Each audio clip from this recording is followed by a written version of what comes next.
ముంబైలో జరిగిన 5వ టీ20లో భారత యువ ఓపెనర్ అభిషేక్ శర్మ ఇంగ్లండ్ బౌలర్లను ఊచకోతకోసి కేవలం 37 బంతుల్లోనే శతకాన్ని నమోదు చేశాడు.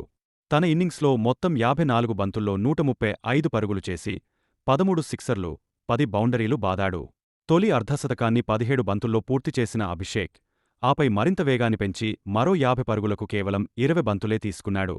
అతని అద్భుత బ్యాటింగ్ను చూసి స్టేడియం ఉర్రూతలుగపోయింది. మ్యాచ్ను వీక్షించేందుకు వచ్చిన రిలయన్స్ అధినేత ముఖేశ్ అంబానీ అభిషేక్ శర్మ ఇన్నింగ్స్ను ఆస్వాదిస్తూ అతడు అర్ధశతకాన్ని పూర్తి చేసిన క్షణంలో నిల్చుని చప్పట్లు కొట్టారు. అంబానీ స్టాండింగ్ ఓవేషన్ ఇచ్చిన వీడియో ప్రస్తుతం సోషల్ మీడియాలో వైరల్ అవుతోంది. అభిషేక్ ప్రదర్శనపై క్రికెట్ అభిమానులు సైతం అద్భుతమైన రిప్లైలు ఇస్తూ అతని దూకుడు భారత్కు కొత్త మ్యాచ్ విన్నర్ను అందించిందని ప్రశంసిస్తున్నారు.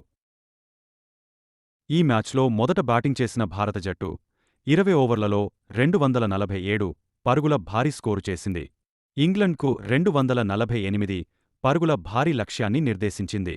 ఛేదనలో ఇంగ్లండ్ పూర్తిగా తేలిపోయింది.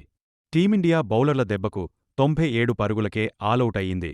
ఈ గెలుపుతో భారత్ 5 మ్యాచ్ల సిరీస్ను 4-1 తేడాతో కైవసం చేసుకుంది. అభిషేక్ శర్మ ఇన్నింగ్స్, ముఖేశ్ అంబానీ స్పందన కలిపి మ్యాచ్ను మరింత ప్రత్యేకంగా మార్చాయి. అభిమానులు ఇప్పుడు అభిషేక్ శర్మను భారత క్రికెట్ భవిష్యత్తుగా చూస్తున్నారు. ఇక రానున్న రోజుల్లో ఈ యువ క్రికెటర్ ఏ రేంజ్లో రికార్డులను బ్రేక్ చేస్తాడో చూడాలి.